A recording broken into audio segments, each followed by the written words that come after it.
যে ওই পানির মধ্যে নেমে যেতে পারবেন, এই মানসিকতা যিনি রাখবেন উনি স্বেচ্ছাসেবক দল করতে আসবেন।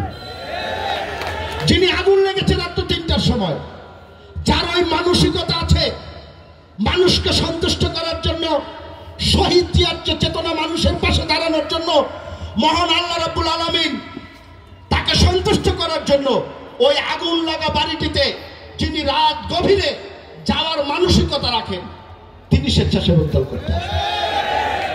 রাস্তা দিয়ে হেঁটে যাচ্ছেন, এক মুরব্বী মানুষ, ভদ্রলোক, তার বোঝাটি মাথায় তুলতে পারতেছেন না। যিনি ওটি ধরে তুলে দিতে পারবেন, মনে করবেন যে এটি আপনি সওয়াবের কাজ করেছেন, ইমানের কাজ করেছেন, এই মানসিকতা যিনি রাখেন তিনি স্বেচ্ছাসেবক দল করবেন। যার মনে হবে যে একটু প্রেস্টিজের বিষয়, পানির মধ্যে নামবো, ওনার স্বেচ্ছাসেবক দল করার দরকার নাই ভাই, অন্য সংগঠন আছে। বিএনপি করতে নিষেধ নাই তো অন্য সংগঠন আছে, আরো 10টা অঙ্গ সংগঠন আছে, করেন না। নামই হলো স্বেচ্ছাসেবক দল। যিনি করবেন বুঝে আসবেন, যিনি করবেন বুঝে আসবেন।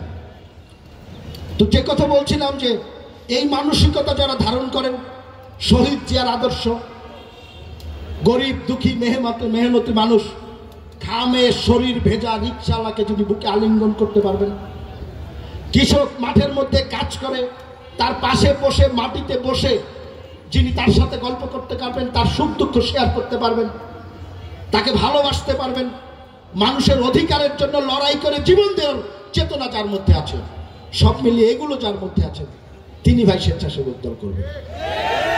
যিনি মনে করবেন যে এইগুলোতে সমস্যা আছে, সহজ কথা, যিনি মনে করবেন যে আমি যদি রাস্তার মধ্যে বসতে হয়, প্যান্টে ময়লা লাগবে, একটু দেখতে খারাপ দেখা যাবে, গায়ে ঘাম লাগলে সমস্যা, ভাই তিনি অন্য সংগঠন করেন, এটা করেন না।